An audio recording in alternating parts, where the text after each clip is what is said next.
What's going on, everyone? Afternoon. So, yeah, Nurse Melissa Scott, I mean, she went viral. She was talking about basically she quit her job because she was forced to work on the patients on a coronavirus floor. I believe she worked in the ICU. I'm not sure how long she's been in the nursing field in the Medicare profession, but it's have some mixed reviews on this. A lot of people believe that she was very disrespectful, that she chose the wrong profession, and why would you put yourselves in the front line anyway if you know that you're going to have to take care of the sick? This is what you're supposed to do. You took an oath, and I agree with that on that extent.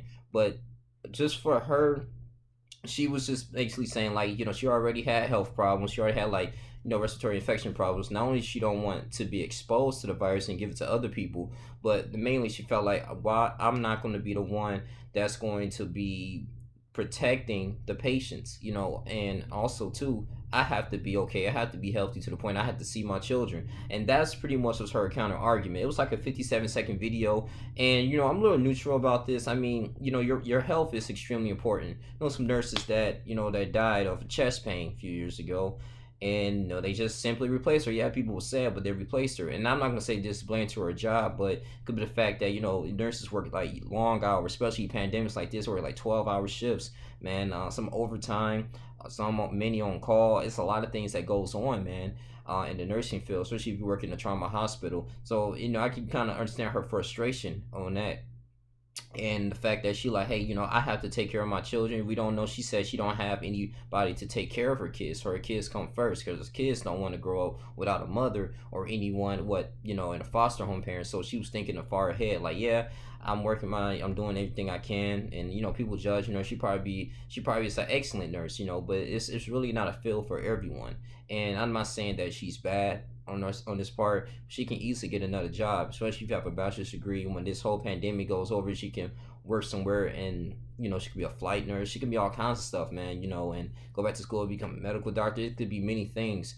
And this whole coronavirus shutdown quarantine is really exposing a lot of things, man. Exposing the poor, the rich, and the greed, and how people treat each other, community building, and what's first. It's money is your god. Is money is something that that you worship, something that you you put first over your family. It's a lot of things that people gonna have to prioritize. And I'm not mad at Miss Alyssa Scott. I'm not gonna call her a name. I think that, hey, that's a personal decisions that she made, and there's nothing wrong with that. Yeah, I mean, I'm pretty sure they're gonna have another nurse that's gonna go in and take her spot, and help those patients. And God bless her. God bless the people who's putting their front lines out there. People in the patient relations, people who taking customer service. That's important too. People who working in the hospital. Period. Man, again, exposed to this. I'm keeping my prayers for them, man. Because it takes a heart and a certain amount of people to get through this and actually give out great customer service in a world pandemic that's going on right now, man. Especially in Detroit, Michigan, man. The cases are steadily rising, and we don't know when it's going to stop. But with this, Melissa Scott, I'm not mad at her. You got to do what you can for your children. She probably want to go back, and I'm not sure how she is financially. Go back and take care of her children, educate them, because school is maybe closed all year. Who knows? And they need her mother, at the end of the day. So I don't know if she has a man at home that's going to step up and take care of the children, but it's going to be a lot of stress that goes on. So I don't see nothing wrong with it. I don't think it's she be called a disgrace in the field. It is what it is, man. People leave the field for many reasons. You got people leave the field because they're stressed, PTSD. You can get that from helping traumatic patients. A lot of people coming in shot, people getting killed. You trying to perform CPR, doing everything you can, checking their vitals and stuff, and the patient end up dying at the same anyway. Even though you did everything you was trained to do in the nursing field, that patient still died, and you got to go home and try to like sleep that off, and hopefully you have a better day. It's a lot of things that nurses go through, man. So it's probably like a mental breakdown that she had to went through. But what I really find this interesting too, it's like how this influenza virus is. This influenza A was pretty much just spread rapidly. And that's a different strand of the coronavirus. It spread rapidly, and it mutates. That's why it was very difficult for us to eradicate it, compared to influenza B and C, was a little more contained.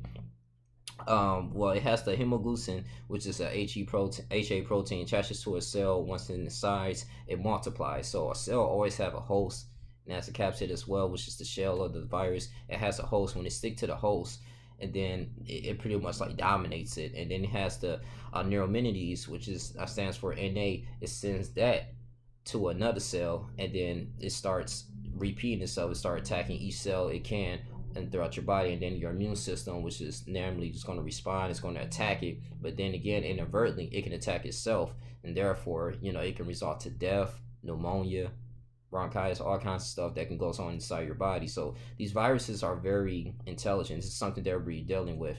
People believe it's airborne. It can come through bats, swine, birds, um, human beings, horses, all this type of stuff, man. So it can transmit very fast, and that's why I was always thinking, like, how's this virus is transferring this all over the world so quickly?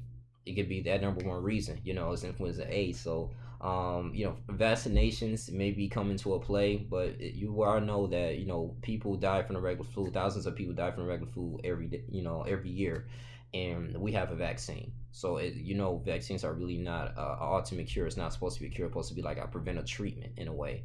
But that's all I really have to say on that, man. But it's just something that we dealing with. But I don't see anything wrong with her. You guys continue to like, comment, subscribe. I want you guys thoughts on that. I just feel like it's real interesting on that to really talk about, man, 'cause this was the heat of the topic. But interviews, email me at writing9312 at gmail.com. You guys stay safe, man. I'm out. Deuces.